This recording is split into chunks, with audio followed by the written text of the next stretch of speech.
আমরা মানুষ, আল্লাহ মানুষ বানাইয়া দুনিয়াতে আমরারে পাঠাইলেন। মায়ের পেটের মধ্যে আল্লাহ চক্ষু দিলেন, ডাক্তারের আইনে না আল্লাহর আইনে?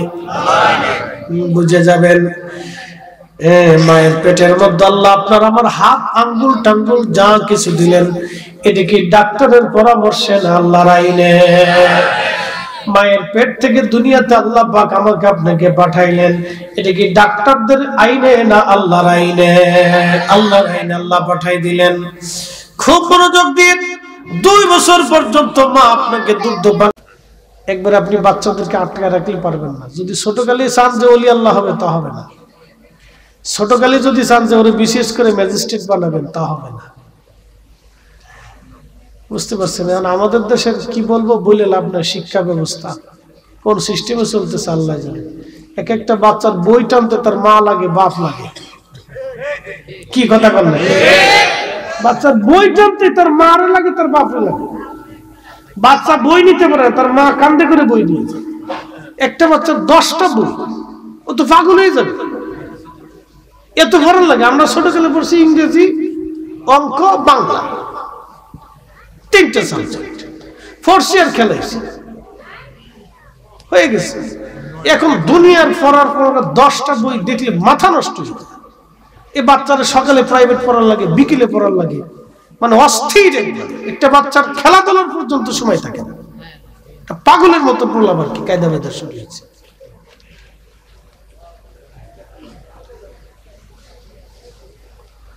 প্রিয় উপস্থিতি,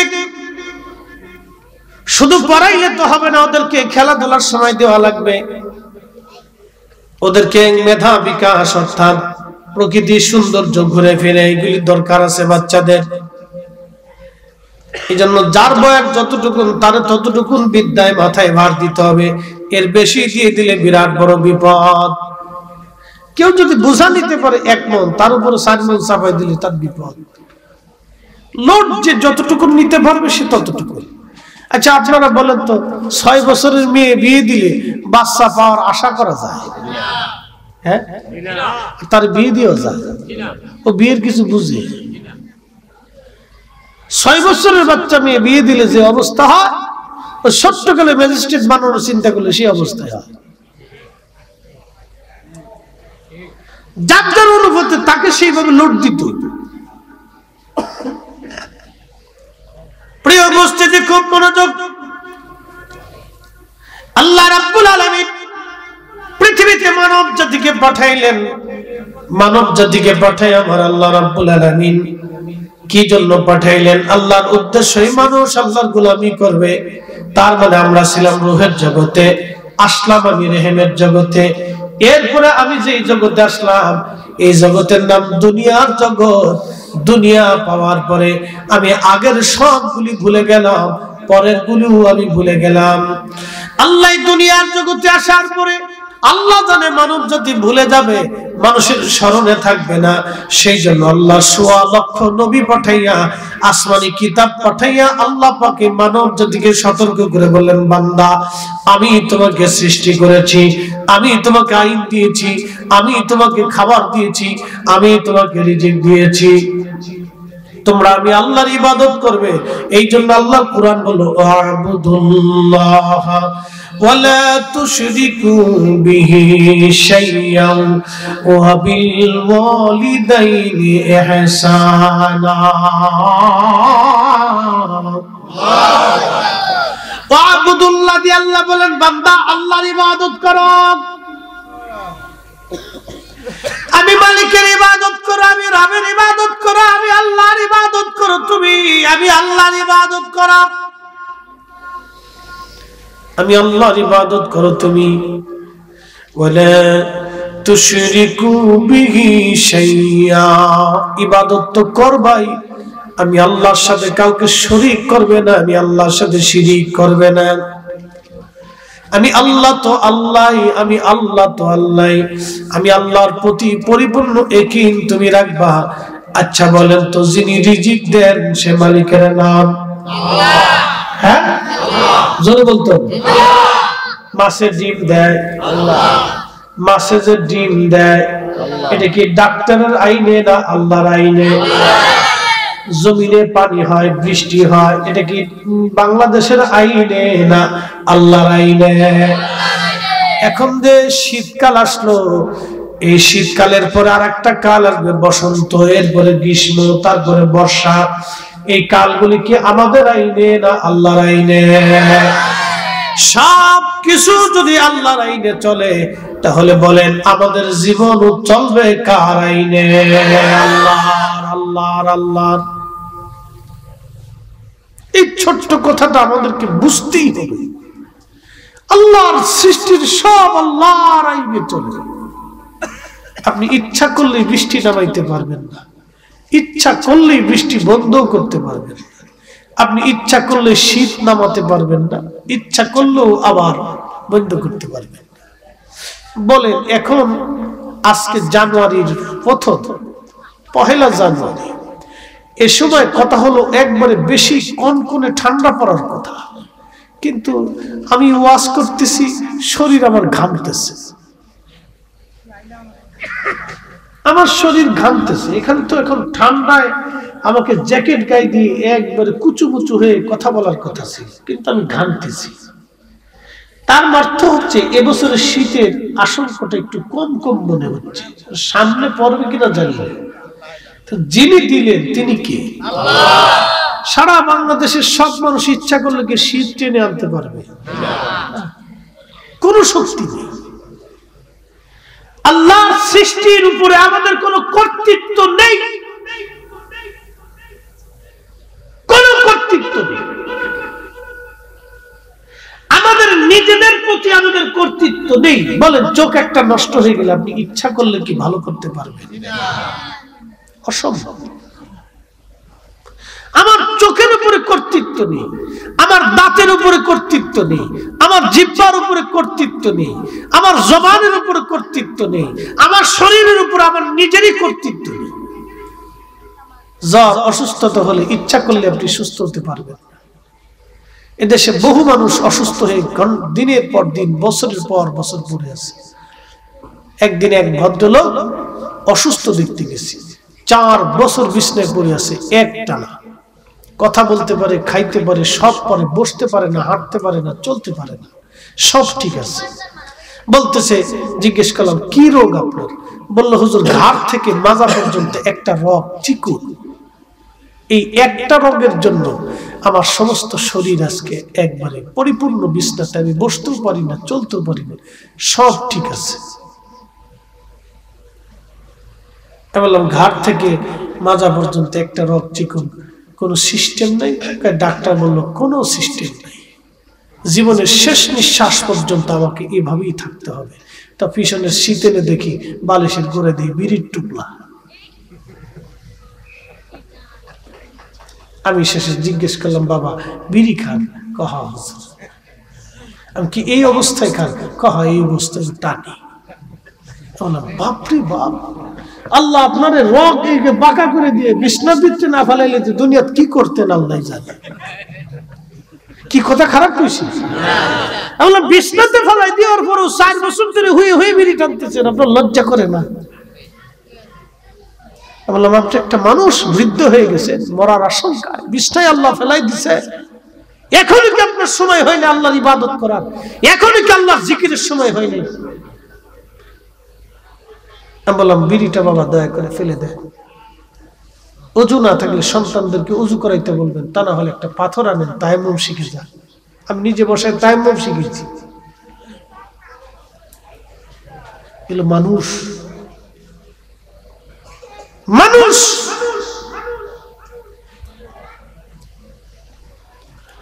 প্রিয় উপস্থিতি, খুব মনোযোগ দিয়ে,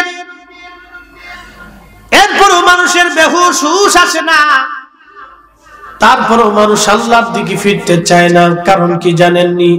আল্লাহর কোরআন বলে আইয়ুহাল্লাযীনা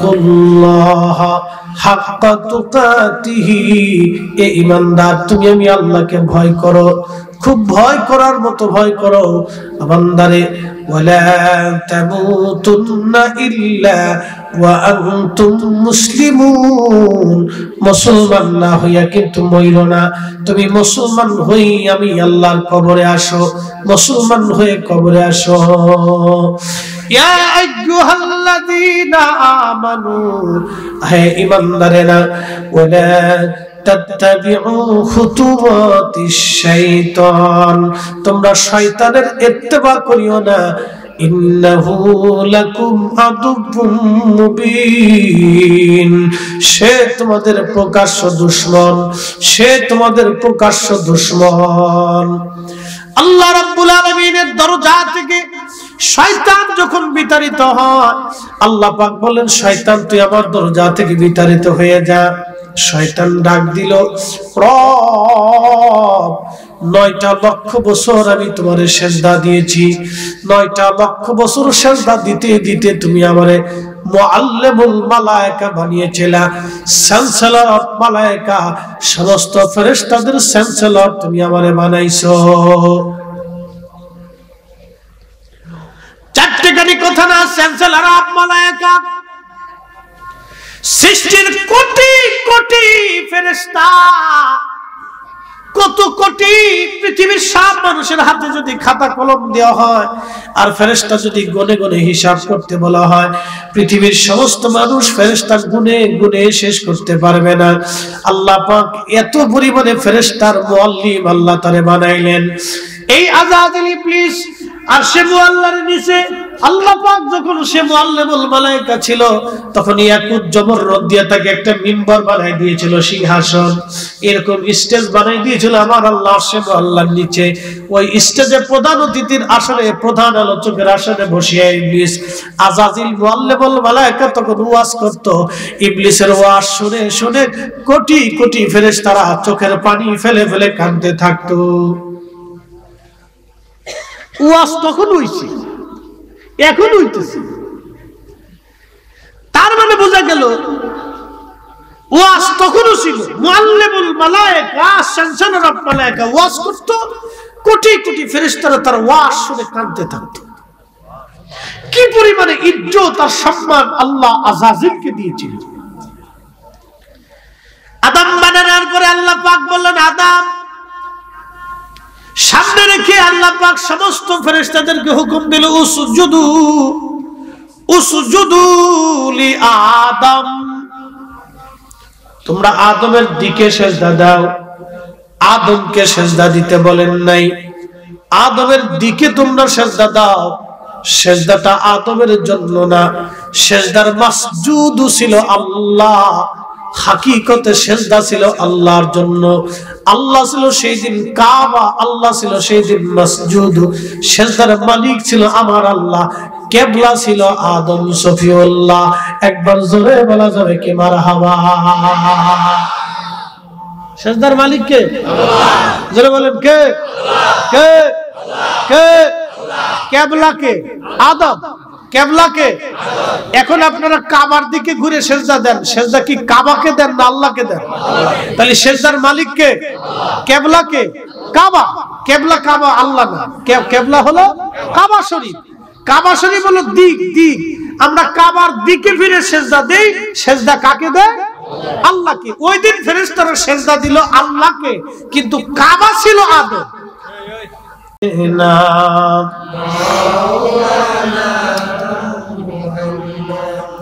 বন্ধুগণ সেই দিন আল্লাহ বলে উসজুদু লি আদম আদমের দিকে তুমি সিজদা দাও সব ফেরেশতারা সিজদা দিল ইল্লা ইবলিস ইবলিস সিজদা দিল না আল্লাহ ডাক দিলেন আযাজিল সিজদা কেন দিলি না আযাজিল ডাক দেখো আল্লাহ আল্লাহ তুমি আমারে বানাইছো আগুন দিয়া আদমরে বানাইছো মাটি দিয়া আল্লাহ আমি আযাজিল কি করে আদমকে সিজদা দিব বলো ওর চাইতে আমি উত্তম নাউযুবিল্লাহ থেকে আরো জোরে বলেন কোন বক্তা যদি বলে আমি ওর চাইতে ভালো বক্তা তাহলে বুঝবেন এটা আযাজিল এই কথা কর না কোন বক্তা দেখবেন, অনেক বক্তা এসে আমার নামটা নিচে কে, বুঝবেন এটা শয়তান। এটা কি? শয়তান। জোরে বলেন, শয়তান। শয়তান। এক কথা শেষ। আমার চাইতে কাউকে অধম মনে করলেই সে শয়তান। কোন পীর সাহেব যদি কয় যে না আমি ওর চাইতে ভালো পীর, তাহলে বুঝবেন ওই পীরে শয়তান। কথা বুঝছেন নি? এই সূত্র মনে রাখবেন। কোন ইমামে যদি কয় না ওর চাইতে আমি ভালো ইমাম, তাহলে বুঝবেন ওই ইমাম শয়তান। কোন ইমাম যদি এসে বলে না এই ইমাম আপনাদের লোক ভালো না, ওর চাইতে আমি ভালো ইমাম, তাহলে বুঝবেন এটা শয়তান। নিজেকে উত্তম বাবা, নিজেকে বিরাট বড় ভালো ভাবা, অন্যকে ছোট মনে করা, এটা হলো শয়তানের কাজ, শয়তানের স্বভাব। কথা কন না কেন? ঠিক কিনা? এটার নামই অহংকার।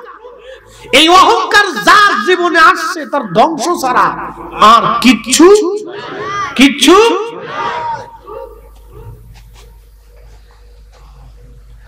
আজাজিল আল্লাহকে ডাক দে, বলে আল্লাহ ওর চাইতে আমি উত্তম ও অধম। আল্লাহ পাক বলেন দূর হ, আমি আল্লাহ পাক, আমার জায়গা পাক। তুই আইসা এখানে নাপাক হয়ে গেলি, অহংকার করলি, তোর জায়গা আমার এখানে হবে না, দূর হয়ে যা শয়তান। আজাজিল ডাক দে, রব আমার তো তোমার দরজা থেকে বিতাড়িত করে দিলে, ওই আদমের জন্য আমি বিতাড়িত হইলাম। আল্লাহ দেখেন ভুল করছে, সে চাপাই দিচ্ছে আদম সফিউল্লাহর দিকে। কথা বুঝছে? ভুল কিন্তু ও নিজে করছে, চাপাইছে আদম সফিউল্লাহর দিকে। আল্লাহ তুমি তো আমারে তোমার দরজা থেকে তাড়াই দিলা, ওই আদমের জন্য আমি আজকে বিতাড়িত হচ্ছি। রব্বুল আলামিন, তাহলে তুমি কি 9 লক্ষ বছর যে ইবাদত করলাম, বিনিময় কি তুমি আমারে কিছু দিবা না? বলে কি বিনিময় তুমি চাও বলো? বলে আল্লাহ কিয়ামত পর্যন্ত তুমি আমারে হায়াত দিবা, এর ভিতরে কিন্তু তুমি আমারে মউত দিবা না। আল্লাহ বলেন হ্যাঁ তাই দিলাম। আর কি চাও তুমি? বলে রব্বুল আলামিন তুমি আমাকে তামাম পৃথিবী তাসাররুফ করার জন্য ক্ষমতা দিবা, 1 সেকেন্ডে তামাম পৃথিবী ঘুরে আসবো চোখের পলকে।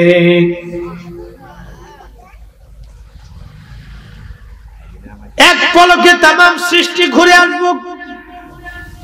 সুবহানাল্লাহ কইলেন না? এই গতি, এই শক্তি যিনি সৃষ্টি করলেন সেই মালিকের নাম কি? আল্লাহ। এই রাত যিনি সৃষ্টি করলেন সেই মালিকের নাম কি? আল্লাহ। দিন যিনি সৃষ্টি করলেন সেই মালিকের নাম কি?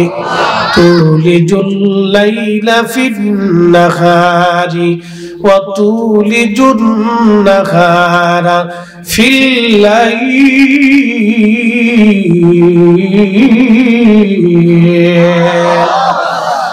আল্লাহ দিন থেকে রাত বের করেন, রাত থেকে দিন বের করেন। পৃথিবীর কোন ব্যক্তি, কোন ক্ষমতা, কোন গোষ্ঠী, জাতিসংঘ আর আমেরিকা, রাশিয়া বলেন, পৃথিবীর পরাশক্তিগুলি বলেন, সব যদি এক জায়গা হয় তাহলে রাতকে দিন বানাইতে পারবে না, দিনকে রাত বানাইতে পারবে না। তাহলে এবার বলেন ইবাদত হবে কার? সিজদা হবে কার? হুকুম মানবো কার? আল্লাহু আকবার। যদি বুঝে যান তাহলে কালকে থেকে নামাজ কাজা হবে না। কি বাবা কথা ঠিক হইছে না? যদি বুঝে যান তো নামাজ কাজা হবে না। যদি বুঝে যান তো আর মানুষ ঠকাবেন না। যদি বুঝে যান তাহলে হালাল খাইয়া জীবন করতে হবে। প্রিয় উপস্থিতি, মনোযোগ দেন। এই গতি সৃষ্টি করলেন আল্লাহ, কাল সৃষ্টি করলেন আল্লাহ, অতীতকাল, বর্তমান কাল, ভবিষ্যৎ কাল। কালের স্রষ্টা আল্লাহ, আধার আলোর স্রষ্টা আল্লাহ, সময় যিনি চলে যাচ্ছে সময়ের স্রষ্টা কিন্তু আল্লাহ। আচ্ছা, যিনি সময় সৃষ্টি করলেন তার কি কোনো সময় আছে? এই জন্য আল্লাহ চিরঞ্জীব। আল্লাহ শুরু নাই, শেষ নাই, এই কথা বুঝে যাবেন। সময় সৃষ্টি করছে কে? তাহলে যিনি সময় সৃষ্টি করলেন তাহলে বোঝা গেল তিনি কোন সময়ের ভিতরে আবদ্ধ। অতএব আল্লাহ শুরু নাই, কথা কন না কেন? শুরু নাই। শুরু সৃষ্টি করছে কে? আল্লাহ। শেষ সৃষ্টি করছে কে? কিয়ামত হবে না? এটা পৃথিবীর শেষ। কেমন দুনিয়ার শুরু হয়েছে না, এটা শুরু। তাহলে শুরু যিনি সৃষ্টি করলেন তিনি আল্লাহ, শেষ যিনি সৃষ্টি করলেন তিনি আল্লাহ। এই জন্য আল্লাহ শুরু নেই, আল্লাহ শেষও নেই।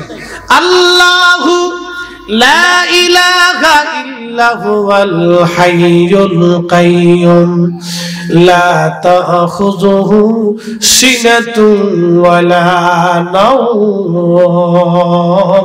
একবার জোরে বলা যাবে কি আল্লাহু আকবার।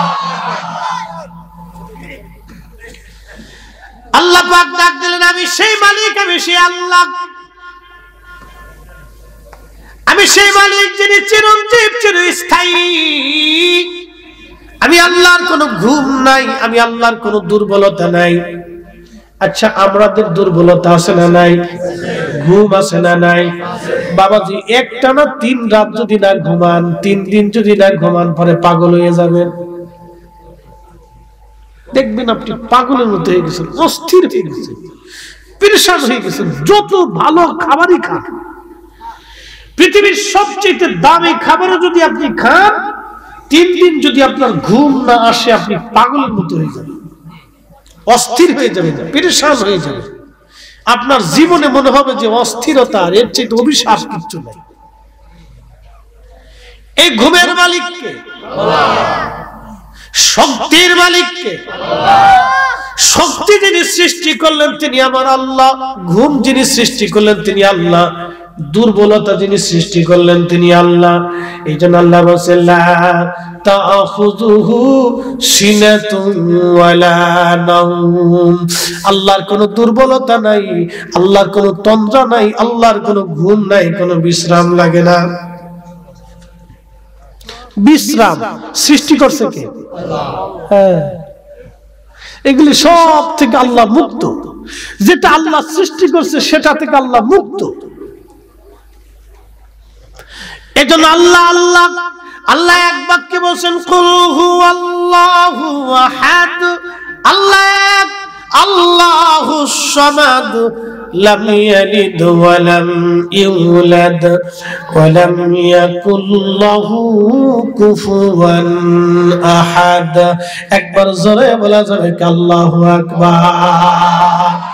সুন্দর ফুল, সুন্দর ফল, মিঠা নদীর পানি, খোদা তোমার মেহেরবানি, খোদা তোমার মেহেরবানি। বলেন সুন্দর ফুল, সুন্দর ফল, মিঠা নদীর পানি, খোদা তোমার মেহেরবানি, খোদা তোমার মেহেরবানি। তুমি কতই দিলে রতন, ভাই বাড়াদার পুত্র স্বজন। বলেন তুমি কতই দিলে রতন, ভাই বাড়াদার পুত্র স্বজন। ক্ষুধা পেলি অন্ন জোগাও, মানি চাই না মানি, খোদা তোমার মেহেরবানি, খোদা তোমার মেহেরবানি। শ্রেষ্ঠ নবী দিলাম রে, তরিয়ে নিতে রোজ হাসরে। বলেন না ইয়া রাসূলুল্লাহ। শ্রেষ্ঠ নবী দিলাম রে, তরিয়ে নিতে রোজ হাসরে। পথ না ভুলি তাই তো দিলে পাক কোরআনের বাণী, খোদা তোমার মেহেরবানি, খোদা তোমার মেহেরবানি। সুন্দর ফুল, সুন্দর ফল, মিঠা নদীর পানি, খোদা তোমার মেহেরবানি, খোদা তোমার মেহেরবানি। বন্ধু, এইভাবে যদি আল্লাহর পরিচয় আমি আপনাদের সামনে তুলে ধরি, সারা রাত সারা দিন চলে যাবে। আল্লাহর পরিচয় দিতে দিতে সব শেষ হয়ে যাবে। পরিচয় দেওয়া শেষ হবে না। তাহলে এক বাক্যে আল্লাহ বলেন আবুদুল্লাহ ওয়া লা তুশরিকু বিহি শাইয়া, আমি আল্লাহর ইবাদত করবে, আমি আল্লাহর সমকক্ষ কাউকে মনে করা যাবে না। কথা বলেন ঠিক কি না? অনেকে বলে আমরা পীর পূজা করি, পীরের পূজা করি, তাদের একটা শব্দ, এই শব্দ দিয়ে আমাদেরকে ধোঁকা দিতে চায়। আচ্ছা আপনারা বলেন আমরা পীরকে পূজা করি না ভালোবাসি? সন্তান যদি মাকে ভালোবাসে তাহলে কি মায়ের পূজা হয় না? কথা বুঝেন নাই? আবার বলি, সন্তান যদি মার খেদমত করে তাহলে সন্তান মার পূজা করে কি করে? সন্তান মাকে সেবা করে, খেদমত করে, মার পা ধুয়ে দেয়, গোসল করায় দেয়, কাপড় ধুয়ে দেয়, চিকিৎসা করায় দেয়, মার যা যা প্রয়োজন আছে সন্তান এটাকে পুরা করে। ওয়াসাল কারণে ছিলেন পৃথিবীর মধ্যে সন্তান হিসেবে মায়ের খেদমতকারী এক নাম্বার। পৃথিবীতে ওয়াসাল কারণের মতো মায়ের সেবাকারী আর কোন সন্তান জন্ম হবে না। এতই মায়ের সেবাকারী ছিলেন ওয়াসাল কারণী। মা ছিল অন্ধ, কাঁধে করে নিয়ে ওয়াসাল কারণী যেখানে যাইতেন মাকে কাঁধে করে নিয়ে, আমরা দেখে অনেক সময় দেখবেন বাচ্চাদেরকে কোলে করে নিয়ে, ব্যাগ আছে না, নতুন বের হয়েছে না, আগেও ছিল, এখন আত্মধুনিক প্রযুক্তির সিস্টেম হয়েছে, ব্যাগের ভিতরে বইরিয়া বাচ্চা কাচ্চা নিয়ে মারা ঘুরতেছে, স্কুলে যাইতেছে, বিভিন্ন জায়গায় যাচ্ছে, যে এত কোলে করে রাখা যায় না, তো ব্যাগের ভিতরে ঢুকাই দিয়ে বসাই দিয়ে চলতেছে।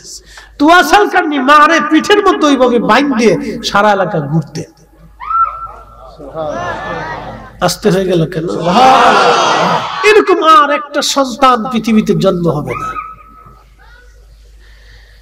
মাকে এইভাবে কাঁধে করে নিয়ে ঘুরতেন, মরুভূমি থেকে মরুভূমি, পাহাড় থেকে পাহাড়, যেখানে যাইতেন মারে গোসল করাইতেন, তেল দিতেন, চুল আশ্রয় দিতেন, খাবার রান্না করে মাকে খাওয়াই দিতেন, ঘুম পাড়াই দিতেন, বিছনা বানাইতেন। মা তো অন্ধ, চোখে দেখতো না। মা সন্তানকে মা যেইভাবে পালন করছেন, ওয়াইসাল কারণী মাকে সেইভাবে লালন পালন করতেন। এই জন্য আল্লাহর কোরআন বলল রাব্বির হামহুমা কামা রব্বায়ানি সগীরা। আল্লাহ তুমি আমার বাবা মাকে সেইভাবে জান্নাতে লালন পালন করো যেইভাবে আমার বাবা মা ছোট্টকালে আমাকে লালন পালন করেছে। আপনার মা আপনাকে দুলিয়ে দুলিয়ে পায়খানা পেশাব সাফ করে দিয়া, শরীরে তেল মালিশ করে দিয়া, আপনার গোসল টোসল করাইয়া কোলের মধ্যে নিয়ে মা দোলায় দোলায় দোলায় দোলায় ঘুম পাড়াইছে। সামান্যতম কষ্ট মা আপনাকে করতে দেয় নাই, সামান্য কষ্ট মা আপনাকে হতে দেয় নাই। আজকে আপনি সন্তান বড় হয়ে গেলেন, মা আপনার বৃদ্ধ হয়ে গেল, আপনি স্ত্রী পাইয়া মা থেকে জুদা হয়ে গেলেন, মা থেকে আলাদা হয়ে গেলেন। আপনি নিজে রান্না করে আলাদা খান, মাকে আলাদা রান্না করে খাওয়ানোর ব্যবস্থা করে দিয়েছেন। আপনার মতো আজাজিল আর দুনিয়াতে একটাও নাই। কথা কন না কেন? বুঝে তারপরে বাচ্চা, এটার নাম অকৃতজ্ঞতা, নাফরমানি। এটার নাম বেঈমানি, এটার নাম বেঈমানি, নাফরমানি, বেঈমানি। এ মুসলমান, আল্লাহ বেঈমানি পছন্দ করে না। আল্লাহর দরবারে বেঈমানের কোনো জায়গা নাই, মুনাফিকের কোনো জায়গা নাই।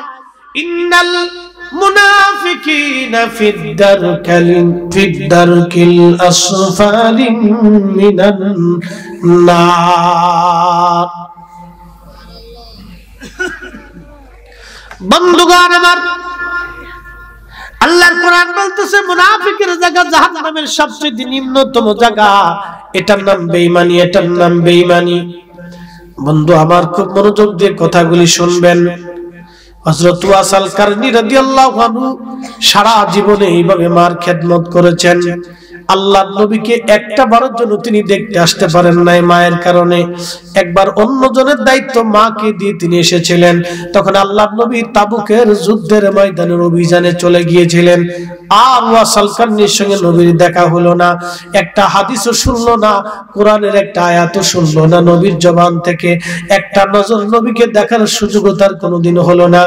কিন্তু আল্লাহর নবী সহিহ মুসলিমে কিতাবুল ফাযাইল ওয়া সাহাবিন নবীর মধ্যে লেখেন, ও ওমর আর আলী তোমরা শুনে রাখো, আমার ওয়াসাল কারনীর সঙ্গে যদি তোমাদের দেখা হয়ে যায় তাহলে আমার ওয়াসাল কারনীর কাছ থেকে তোমরা ক্ষমার দোয়া নিবে, মাগফিরাতের দোয়া নিবে, আর আমার ওয়াসকে বলবে আমার উম্মতের জন্য যেন ক্ষমার জন্য দোয়া করে দেয়। কারণ আমার ওয়াসাল কারনী মালিকের দরবারে হাত বাড়াইতে দেরি হবে, আমার আল্লাহ হাত কবুল করতে দেরি করবে না। একবার জোরে বলা যাবে আল্লাহু আকবার। মায়ের খেদমতের দাম কত খালি বুঝে যাও, কৃতজ্ঞতার দাম কত, কৃতজ্ঞতা, এটার নাম কৃতজ্ঞতা। আজাজিলের জীবনে ভুল ছিল, সে কৃতজ্ঞ ছিল না। আজাজিলকে আল্লাহ মুআল্লিমুল মালায়েকা বানিয়েছে, সর্বশ্রেষ্ঠ বানিয়েছিল, কিন্তু আল্লাহর প্রতি কৃতজ্ঞ না হওয়ার জন্য কি করলো? শয়তান হয়ে গেছে। আল্লাহরে ডাক দেখ, আল্লাহ কিয়ামত পর্যন্ত হায়াত দাও। আল্লাহ বলে দিলাম, আর কি চাও? তামাম পৃথিবী ঘুরে আসবো, ক্ষমতা দাও এক সেকেন্ডে, অর্থাৎ এক মুহূর্তে, বলে তাও দিলাম। আর কি চাও? বলে আল্লাহ আমাকে রক্তের শিরা দিয়ে ঢুকে তোর বান্দার কাল পর্যন্ত পৌঁছানোর শক্তি দাও। চিন্তা করতে পারছেন? ও আপনার রক্তের শিরার ভিতরে ঢুকবে, ঢুকে রগের ভিতরে শিরার ভিতর দিয়ে চলাচল করে আপনার কাল পর্যন্ত আসবে। এইখানে এসে কালবের গোড়ায় বসে বসে সে খামসি দিয়ে গরুর আড়ালি চিনেননি আপনারা? এটা কি কয় কুমিল্লায়? আমরা ফরিদপুরও আড়ালি কয়। আচ্ছা, কুমিল্লা তো আড়ালি বলে। তো এই গরুর আড়ালি যেমন দেখবেন গরুর শরীরের মধ্যে খামসি দিয়ে পড়ে থাকে, রক্ত খাইতে থাকে, চুষতে থাকে, কথা ঠিক কিনা? তো ওই আটালির মতো, জোকের মতো শয়তান ওইভাবে কালবের গোড়ায় বসে থাকে, খামচি দিয়ে ধরে থাকে, আর বলে নামাজ পড়িস না, ঘুমা, রোজা রাখিস না, চলে যা, হজ করিস না, যাকাত দিস না, হারাম খা, গুনাহ কর, মানুষ ঠকা। এইভাবে বান্দাকে ধোঁকা দিতে থাকে, ধোঁকা দিতে থাকে, মিথ্যা বল, ধোঁকা দিতে থাকে।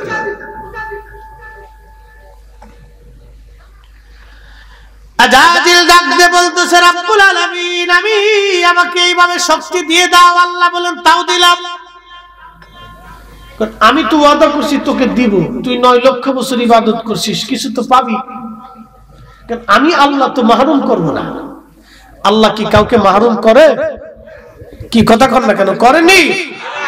আচ্ছা বলেন তো, সনাতন ধর্মের যারা বিশ্বাস করে তাদের 33 কোটি দেবতা আছে, তারা এক আল্লাহকে মানে না, তা পর্যন্ত আল্লাহ কি আজ পর্যন্ত খাবার বন্ধ করে রাখছে? খ্রিস্টানরা আল্লাহ মানে, কিন্তু আল্লাহ ছেলেপোলা বউ বাচ্চা কাছে আছে এটা বিশ্বাস করে, আল্লাহ খাবার বন্ধ করছে?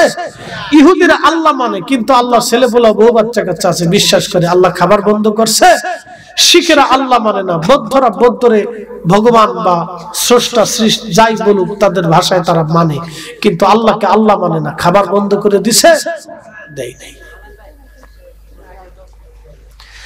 আল্লাহ রাব্বুল আলামিন আজাজিলকে ডাক দে, বলে আজাজিল 3টা ক্ষমতা তুই নিলি, 3টা চাইলি, 3টা নিলি, কি করবি বল? আজাজিল ডাক দে বলে, রব তোর ইজ্জত জালালের কসম করে বলি আল্লাহ তোর একটা বান্দা আমি জান্নাতে ঢুকতে দিব না, সব কটা বান্দাকে আমি গুনাহ করাবো।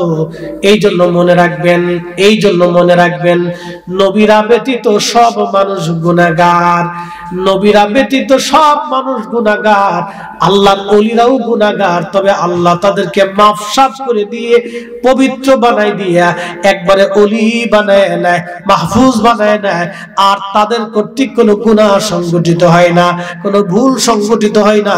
আল্লাহ তাদেরকে ভুল থেকে বাঁচায়, গুনাহ থেকে বাঁচাইয়া আল্লাহ তার বন্ধু বানাইয়া, আল্লাহ তার বন্ধু বানাইয়া সে যা চায় আল্লাহ সেটাই দিয়ে দেয়। ওয়া ইনসানানি লাউতিয়ান্নাহু, আল্লাহর ওলিরা চাইতে দেরি হয়, আসতে দেরি হয় না, কারণ আল্লাহ তারে পবিত্র বানায় তার বন্ধু বানায় নেয়। কথা বলেন ঠিক কিনা? সব গুনাহ যুক্ত শয়তান আমরারে ধোঁকা দেয়, গুনাহ করে কেন? জাহান্নামে পাঠাবে। আপনারা নামাজে দাঁড়াইলেন, ওযু আছে, এরপরে আপনার পোশাক ঠিক আছে, জায়নামাজ ঠিক আছে, নামাজের ভিতরে বাহিরে 17 ফরজের মধ্য দিয়ে দাঁড়াই গেলেন, কিন্তু 17 ফরজের মধ্যে একটা ফরজ বাদ গেল। সেই ফরজের নাম হলো কিবলামুখী হইয়া নামাজ পড়া। এখন আপনি কিবলার দিকে না ফিরে যদি উত্তর দিকে ফিরে নামাজ পড়েন, আপনি জানেন এই দিকে কিবলা, কিন্তু আপনি ঘুরে গেছেন ডান দিকে, নামাজ হবে না? জোরে বলে, জোরে। কিন্তু এই 17 ফরজের এক ফরজ, এই ফরজটা হয়েছে আমার নবীর ইচ্ছা। একসাথে বলবেন আল্লাহু আকবার। কার ইচ্ছা? আল্লাহর রাসূলের ইচ্ছা। আমাদের এই দিকের কিবলাটা ছিল বাইতুল আকসার দিকে। নবী বাইতুল আকসার দিকে ফিরে ফিরে নামাজ পড়ে, কিন্তু নামাজে বারবার আসমানের দিকে তাকায়। যদিও চেহারা বাইতুল আকসার দিকে, কিন্তু আমার নবীর মনটা কিবলার দিকে। আল্লাহ ডাক দিলেন, হাবিব আপনি বারবার আসমানে তাকান, আপনার মন কিবলার দিকে ঘুরে আছে। হুজুর আমি আপনাকে কিবলার দিকে ঘুরাই দিলাম, যেই দিকে আপনি ঘুরে যেতে চান, অর্থাৎ আপনার মন যেই দিকে সায় দেয় কিবলার দিকে ঘুরে যাইতে। ইয়া রাসূলুল্লাহ আজকে থেকে কিবলামুখী হয়ে কাবা শরীফ মুখী হয়ে নামাজ পড়া আমি আল্লাহ বাধ্যতামূলক করে দিলাম, ফরজ বানায় দিলাম। আমার নবীর ইচ্ছা। কার ইচ্ছা? এজন্য রাসূল ছিলেন সাহেবের শরীয়ত, শরীয়ত পূর্ণতা। এই জন্য আল্লাহর আইনের পরে এই জমিনে যার আইন চলে তিনি আমাদের নবী। কথা বলেন ঠিক না ঠিক?